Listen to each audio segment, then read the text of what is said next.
He said, nope, you're the only one we're going to sponsor. But this relay team is probably the best relay team in the country. Nope, you're the only one we're going to sponsor.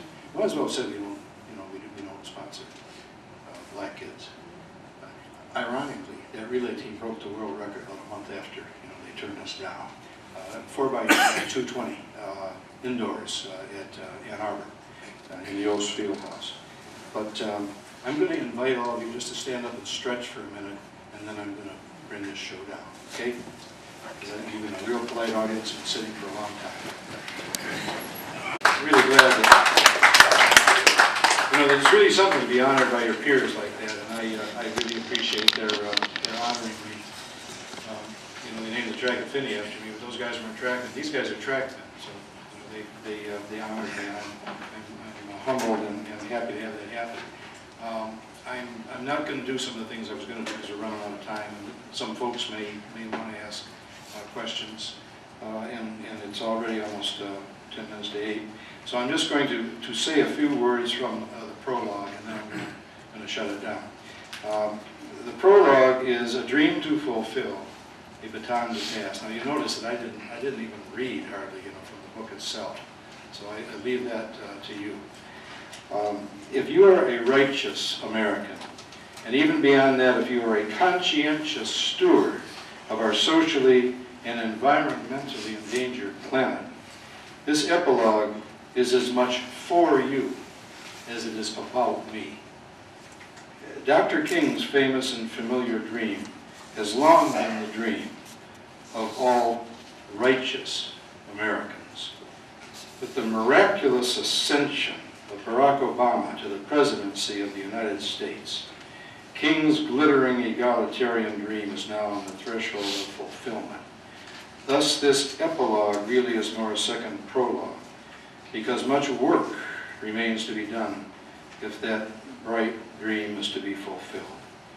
One thing President Obama must do immediately is get an education bill passed that will include significant money attached to real reform for inner city schools, longer school days and years, mandated tests for prospective administrators and teachers to pass, strict anti-nepotism regulations, and annual evaluations for all administrative and instructional staff.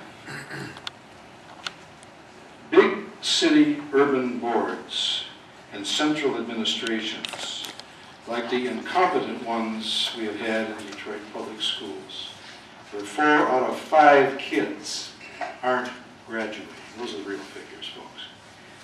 Need to stop fudging graduation figures, as DPS did by falsely asserting that 1 in 2 aren't graduating, which in itself would be a disgrace.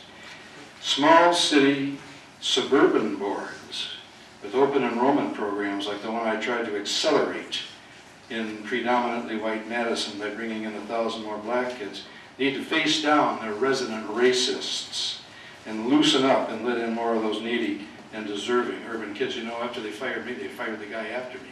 And now they got an appointee from the intermediate school district that they can't fire. And she's trying to do the same stuff I was doing. And she will succeed because they can't fire her. Yeah, right. A few still practicing politicians and school executives who are offered the opportunity to write testimonials for a life on the run took a rain check, saying that parts of my book, and I personally are, quote, too controversial for them to comment on comfortably for the record. Such reticence renders me all the more grateful to those many intrepid souls who did go on record with their testaments at the beginning of this book. I'm losing my voice. You'd probably be happy to note that. That reticence also serves as mute testimony supporting one of the many reasons why the book so badly needed to be written and so badly needs to be read, and read widely. Regarding the broad extent to which a life on the run relates solely to my activities as an activist educator, I can look in the mirror without flinching when I get up in the morning, and this is more than some educators who have served at or near my executive level can honestly say.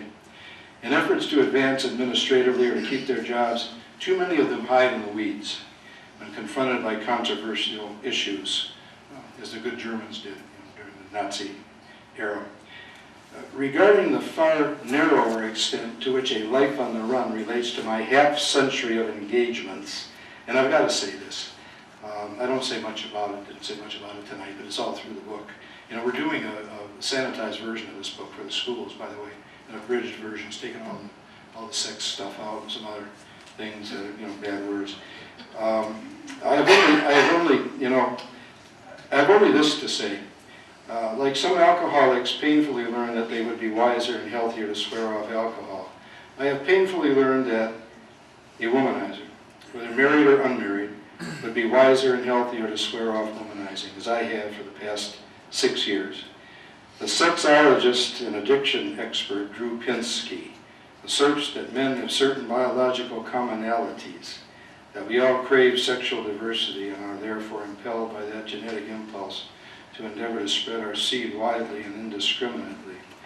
Regardless of Dr. Pinsky's incidentally correct assertion, I can finally and truthfully say that for the first time in my life, I adhere 100% to all of the edicts within my father's and grandfather's ancient familial code, rather than all of them but one.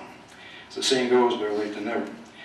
Now that you've run all the way with me, although you haven't, unless you've already read this book, now that you've run all the way with me down the long, hard, exhilarating road I set forth for you between the covers of this book, you know that throughout the course of my 7+ tumultuous decades on this planet, I've dedicated my life and career to help bring our dream closer to reality.